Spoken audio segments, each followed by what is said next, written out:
channel. This is Nid TV again. So ngayon meron akong try na ayusin isang grinder, yung kulay green. At ang problema niya is hindi na siya mandar, walang power.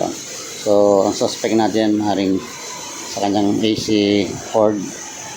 Titest natin kasi switch. Pag okay yung AC, okay yung switch sa kanyang, diretso na tayo sa kanyang carbon brush.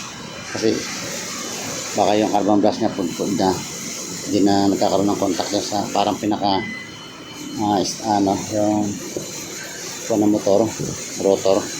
So hindi na siya nagkakaroon ng continuity. So check muna natin guys.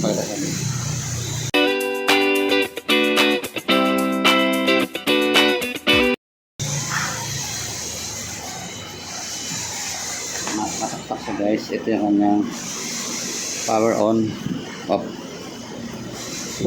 Ayan, wala talaga. Ito guys, ito gumagana to. Ito kasi nga itong marena na nare-repair ko. Sabihin ko ito natin. Okay, so pwede rin natin i-set dito guys.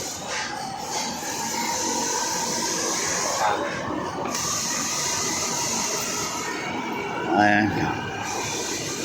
On.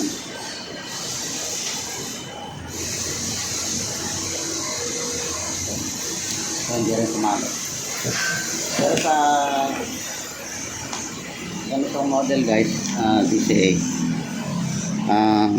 kahit wag nyo na-check dito sa tester yung kanya, kasi ito kasi iba to hindi siya natetest ng tester yung power on switch dito, continuity. Yung sa iba, yung sa Inco saka yung mga ibang model natetest siya, pero pag itong DCA hindi siya papalo talaga kasi intricate yung switch nito. So buksan na natin.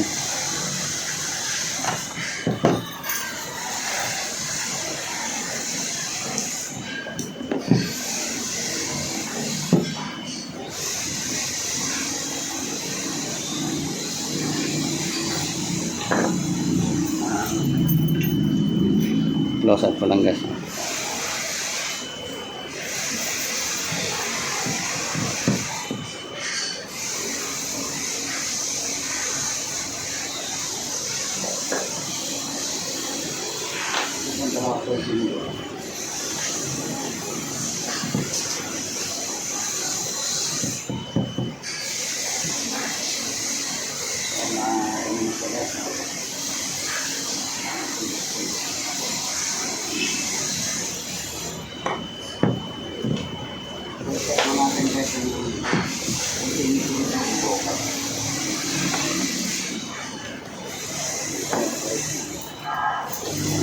Tester yan.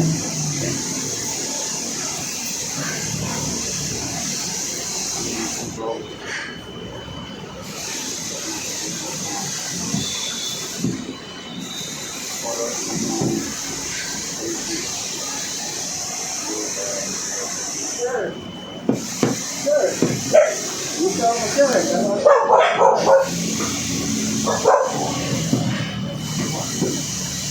Bago to.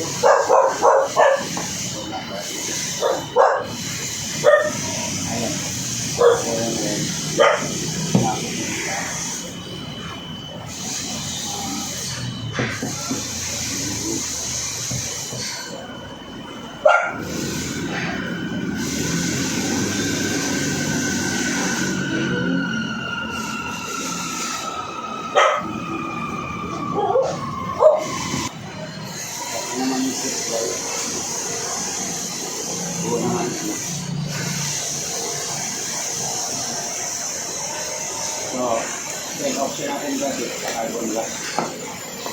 So, ganitong model guys, dito nakalagay yung carbon brush dito sa gilid. So, bubuksan natin to. Titingnan natin kung good na ba yung kanyang carbon o hindi na pasok. Tapos yung sa Inco model, sa loob yung carbon brush. Pero dito, try natin sa side.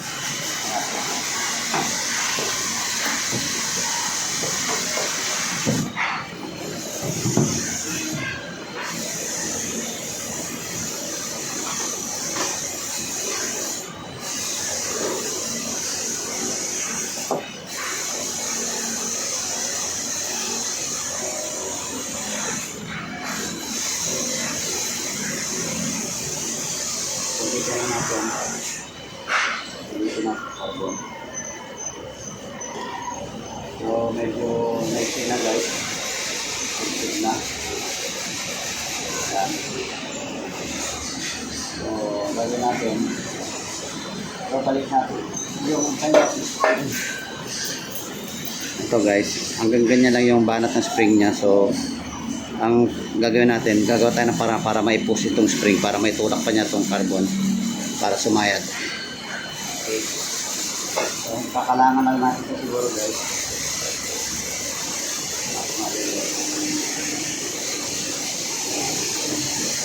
Lagyan natin tayo ng pangkalan. Ito, lagyan natin. Lagyan lang natin. Para may push lang guys, para may tulak pa niya yung carbon na medyo tutulog na.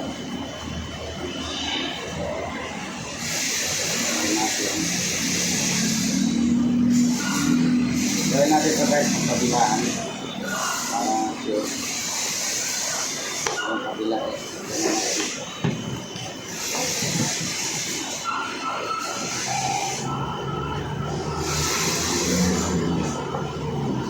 tingin natin.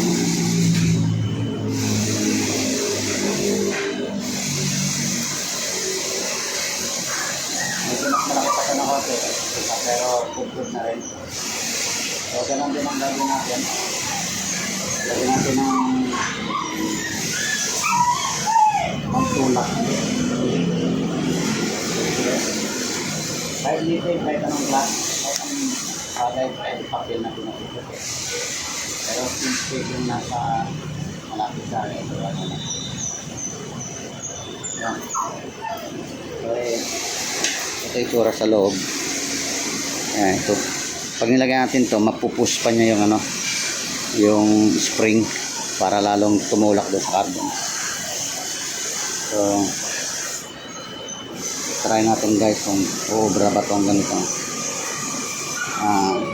DIY repair. Tingnan natin.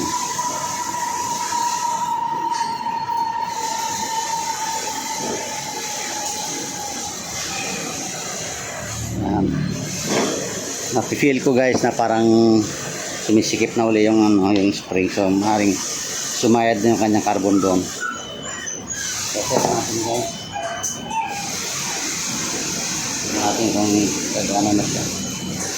Pasang natin. Try.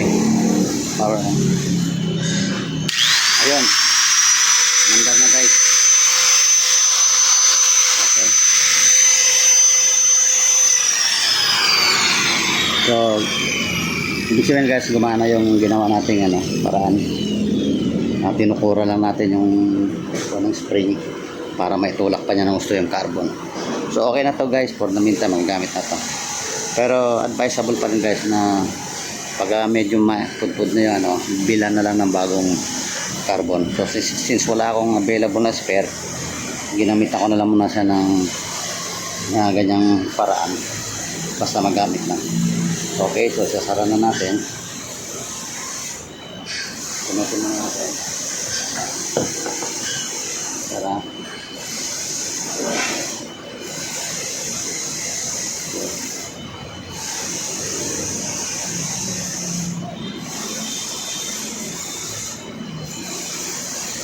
Shoot lang natin dito sa buta. Ayan. Okay. Balik natin. So,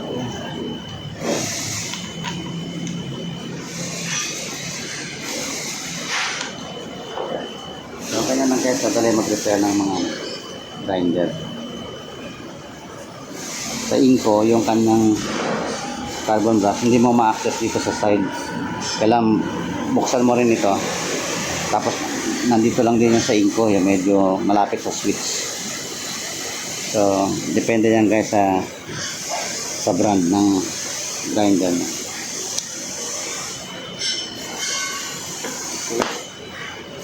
So, try natin ulit.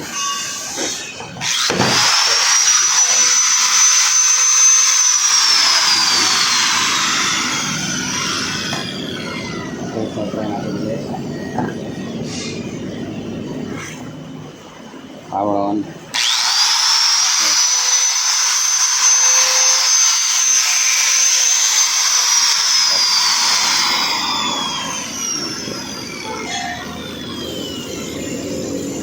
Okay guys, try natin guys i-test by tester kung papalo ba siya kahit nakuha na. Kita nyo ba guys? Yan guys. Yan, tingnan natin kung papalo. Yan, pumalo na. Ibig sabihin, good na. May contact na. Okay.